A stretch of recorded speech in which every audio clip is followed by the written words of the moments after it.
About a year ago, I tried to myself 6 times. I lost my girlfriend, Jules, in a car accident my senior year of high school.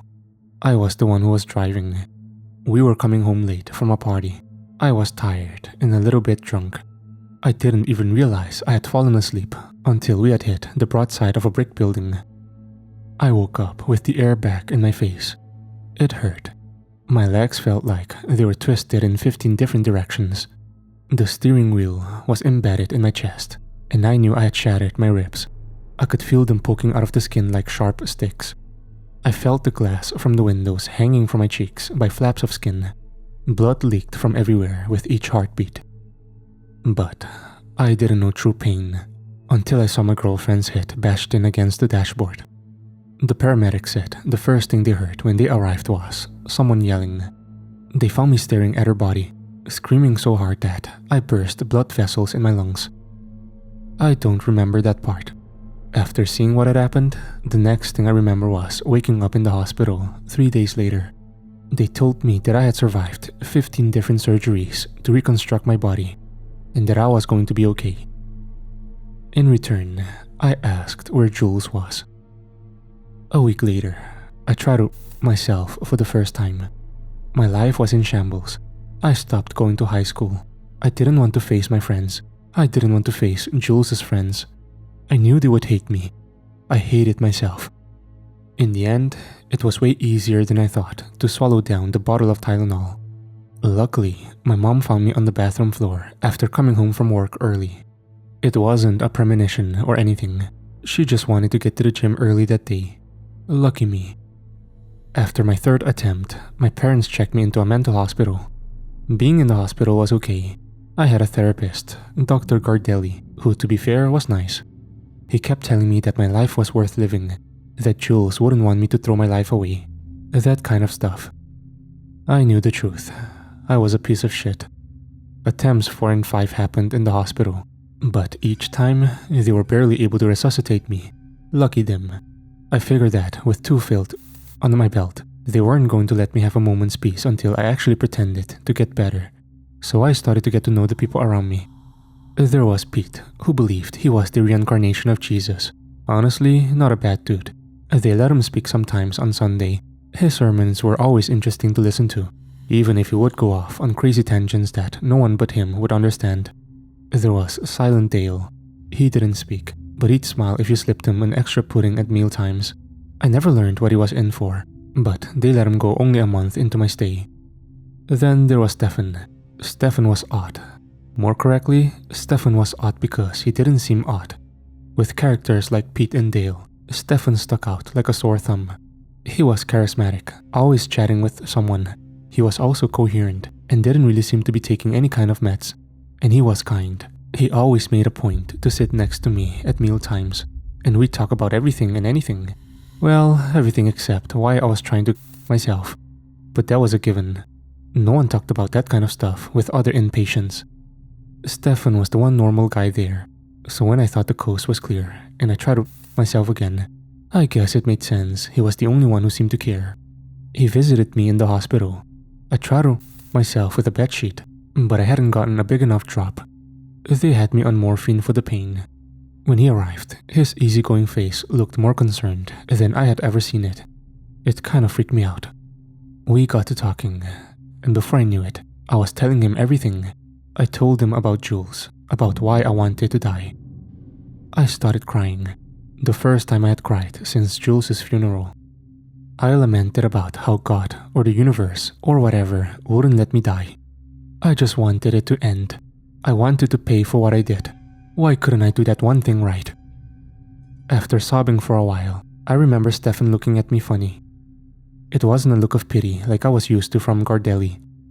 It was something deeper, like he was making his mind up about something. I got out of the medical ward 2 days later. That night, Stefan came to my room. He asked me a simple question. Do you want to talk to God? I had figured it was only a matter of time before Stefan exhibited his crazy. I considered calling a nurse, but Stefan was so calm. He didn't seem like he was going to flip out or declare that he was God. It seemed an earnest question. the kind you would hear from a close family member if they wanted to help you. I asked what he meant. Stefan explained that in ancient days, before Moses led his people out of Egypt, before Abraham raised the knife over Isaac, the heavens and the earth were so close they almost overlapped. Men wrestled with angels, and God spoke to man to declare his will. There were rituals from this time that could be performed, rituals that closed the gap between earth and heaven and brought one into the presence of God. It sounds weird even to me as I record this, but hearing Stefan say these things in the moment, it felt right. It felt true. For the first time since Jules died, something was distracting me from the constant thought of ending my existence. I asked Stefan how he knew about all this. He told me he knew a priest from his younger days who had shared this ritual with him. Stefan understood a bit of what I was going through. He had struggled in a similar way when he was a teenager. He had been so desperate, he had tried out the ritual himself. Did it work? I asked. Stefan didn't answer.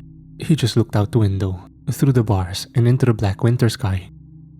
He asked me again if I wanted to talk to God. I said yes. He gave me a small folded piece of paper.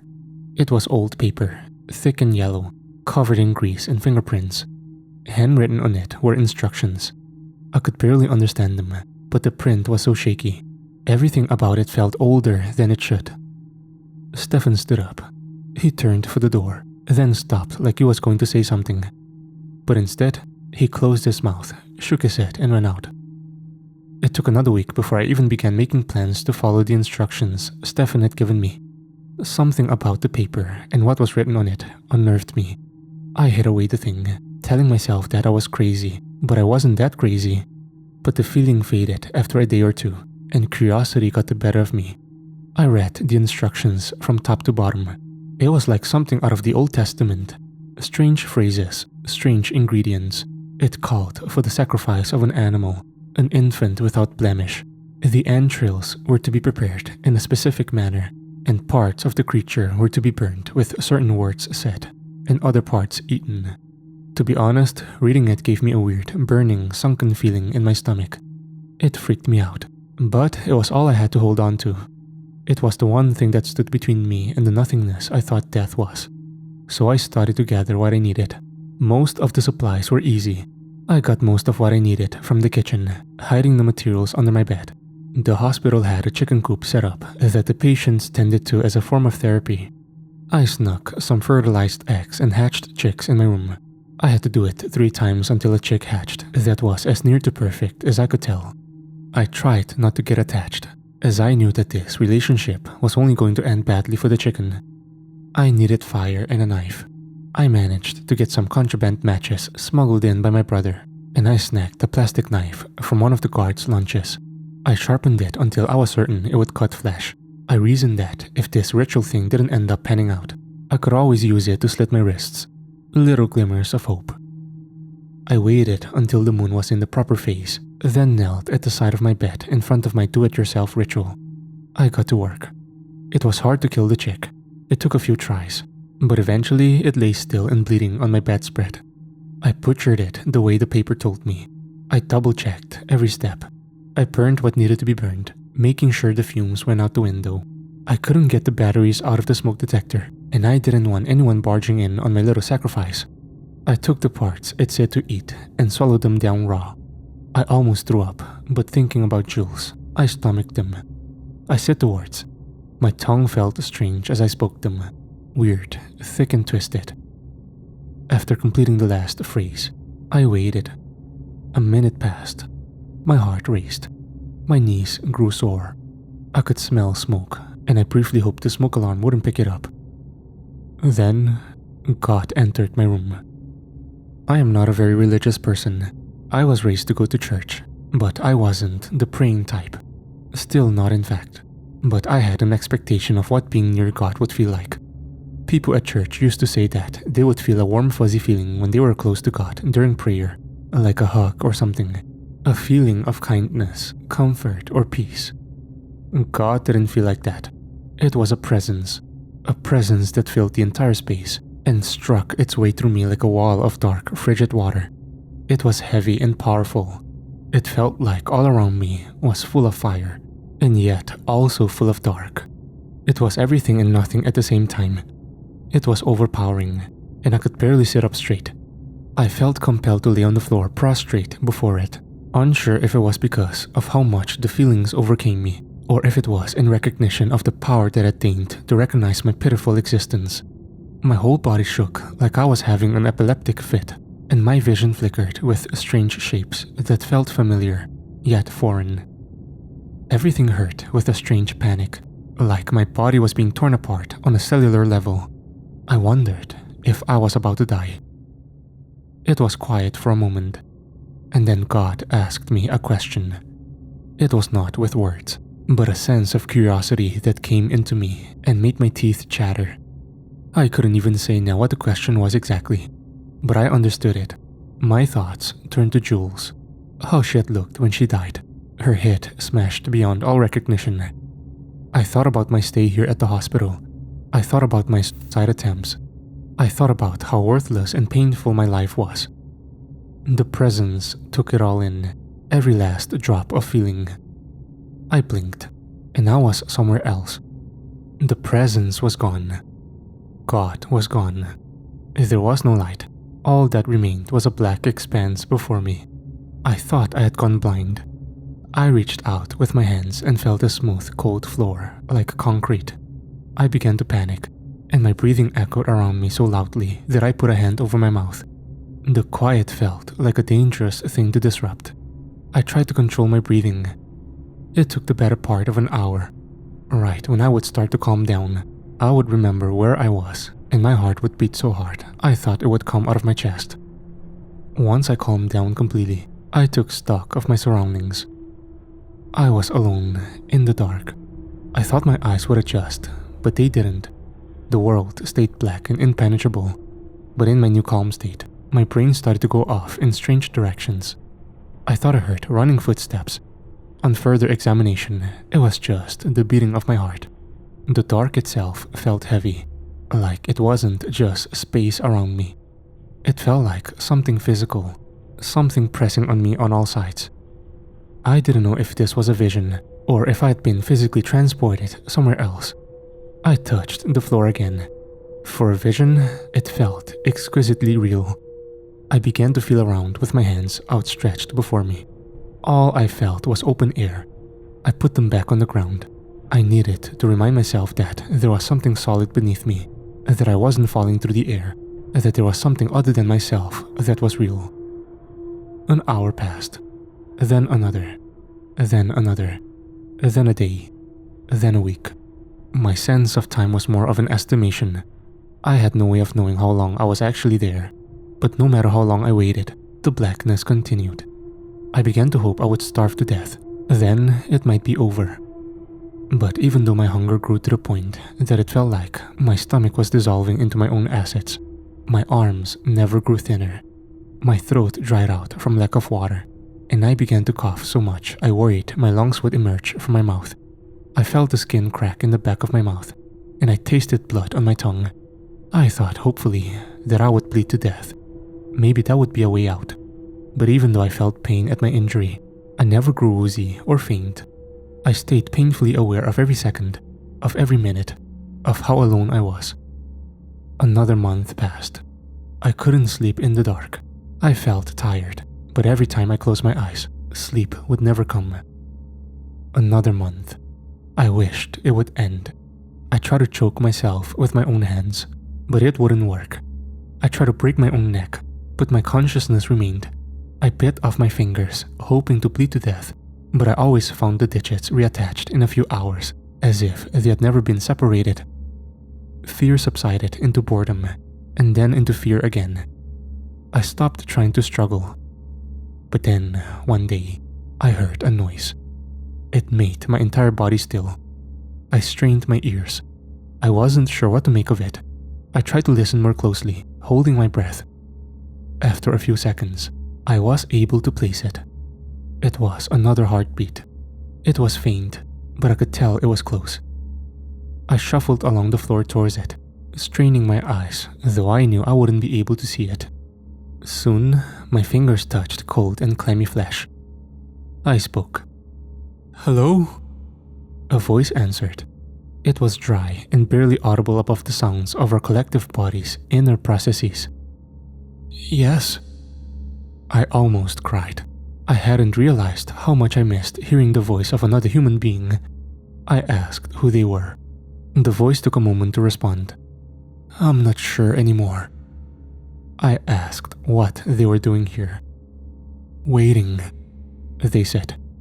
"Waiting for what?" The voice didn't answer. "Waiting for what?" I suddenly felt cold, wet flesh touch my hands, trembling fingers scraping at my shirt and arms. I pulled away instinctively. "You're real." The voice was almost incredulous. "How long have you been down here?" "Years." I felt my stomach sink. "Years?" "I think." We sat in silence for a long time. I didn't want to believe that this could continue on for years. Maybe I was dead. It certainly felt like it. It had been months since I had completed the ritual in my small mental hospital bedroom. Was this my punishment? "It's always dark here." The voice made me jump. I had forgotten it was there. "Is there a way out?" My voice trembled. I didn't realize how frail I sounded until this moment. I couldn't see past the dark, but I felt the eyes of the voice on me. They seemed to burn a cold fire on my skin, and it made me shiver. Whatever I was talking to stared at me for a long moment. Then, they spoke softly. "What price are you willing to pay?" I didn't say anything, but I knew. Anything. I was willing to give anything. I wanted it to be done, but I couldn't gather the courage to say the words. I think the voice knew what I was thinking, because I felt the clammy hands brush against my cheeks.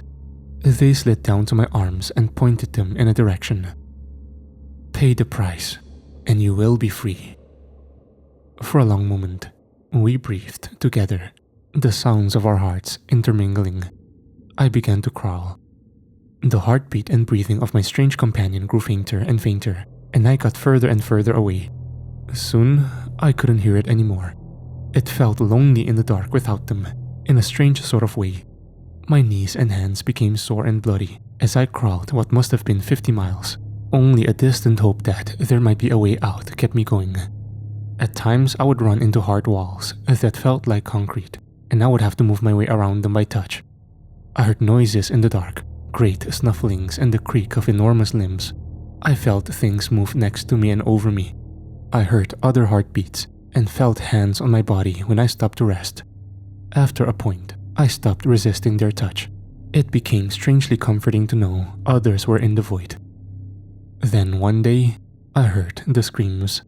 They were distant at first, but they made me grit my teeth. They were gut-wrenching noises, a pure expression of pain. I made my way to the sound. It felt like the right way. The screams grew louder, and above the animalistic cries, I began to hear words, pleadings, groanings, offers of every kind, but they always ended in unadulterated, raw-throated blasts of noise.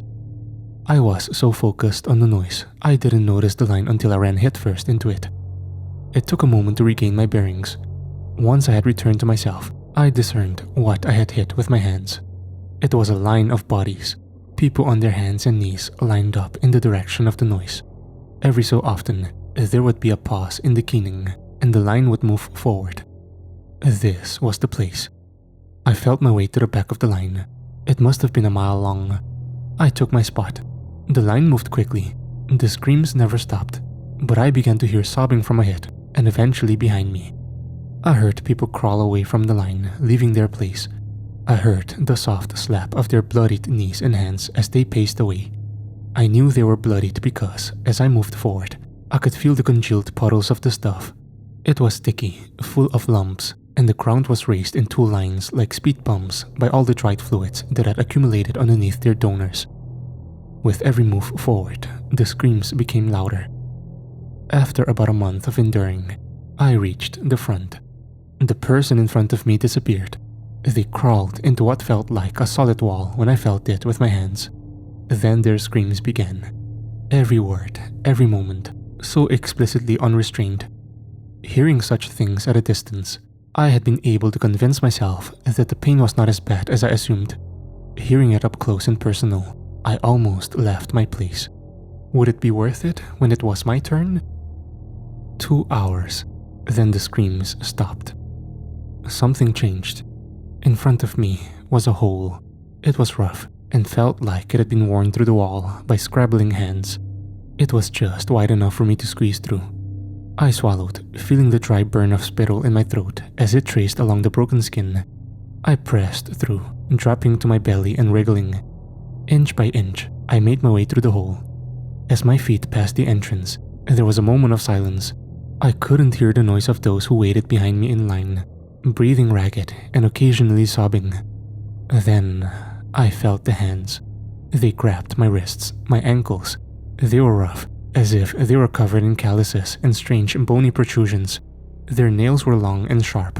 They turned me on my back and held me down. Their skin burned my own as if they were white hot, and I cried out in pain. "Will you pay the price?" The voice startled me. It was not the voice of a human. It felt vaster, like the presence I had felt years ago kneeling in my hospital ward. The hands continued to burn, and I cried out again. "Will you pay?" The voice asked, more insistently. I screamed yes. The hands didn't release me. Instead, I felt new ones upon my skin. They touched me tenderly at first, tracing over my body, feeling the joints, the sensitive parts, all over my body until it seemed they had a proper picture. Then, they began to tear at me. It started with my clothes. They roughly tore off any semblance of clothing until I was naked. I shivered. The dark was cold, and I couldn't stop the whimpers that escaped at my vulnerability. Then their nails found my skin, and they began to rip.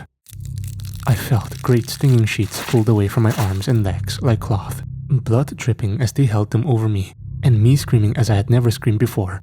Once my skin was gone, they started on my muscles, each individual fiber pulled with expert precision. My organs extracted throbbing from my torso, then bursting like small explosions. My penis erected, then broken off like a carrot. Fingers plunged into my skull to remove my eyes like grapes from a bowl. My tongue was grasped like a handle and torn, still wriggling from my throat. My cries were cut off when my lungs were pulled out of my chest. Still, I felt it all, every last moment, right until my very bones were removed from where I lay and shattered into dust. And for a moment, I was nothing, and in that nothingness, I remained awake. I blinked, and was back in my hospital room. I took in great breaths of air. I had forgotten what my room looked like. I had to squint. The light was so blinding after the dark. I felt the presence. It lingered for a moment. I was so weak, I felt I would dissolve into the very air. From the presence, I felt a sense of finality. Then it left. The room was empty again. I took in a great breath, like I was coming off the bottom of the ocean. I wept uncontrollably. It took hours until I could open my eyes fully. I was no longer in pain, but I could remember it, all the exquisite nature of it. I rejoiced again in the wholeness of my body, and with my pillow wet with tears of joy, I slept for the first time in what felt like years. I was checked out of the hospital a month later, given a clear bill of health. I never talked with Stefan about what I experienced. He never asked about it. We pretended that the late-night conversation we had shared never occurred. Occasionally, we would share a look across a crowded room, and I knew he understood at least a part of what I experienced. But maybe that's just wishful thinking. As far as I know, he's still in the hospital. I no longer have a desire to myself. I had a lot of time to think about what I experienced in that dark place. One conclusion keeps coming to the surface. Death is no escape. If I wanted to make up for my mistakes, there were other ways. I would need to keep living, face up to my actions, face up to the memory of Jules. And I've tried. Truly I have. It never seems to be enough. I still dream of the dark place, the noises, the hands, the vast unending nature of it. It always ends with me waking in a cold sweat, the feeling of fingernails still on my skin. I worry it's waiting for me, that in the end, I'll give my final breath, close my eyes, and then return to that wakeful nothingness. I kept the paper Stefan gave to me. He never asked for it back. Currently, it sits at the bottom of my dresser. I've wanted to burn it on more than one occasion, but I always stopped myself. It feels wrong to destroy it. After all, someone might need it. But not me. One conversation is enough for a lifetime.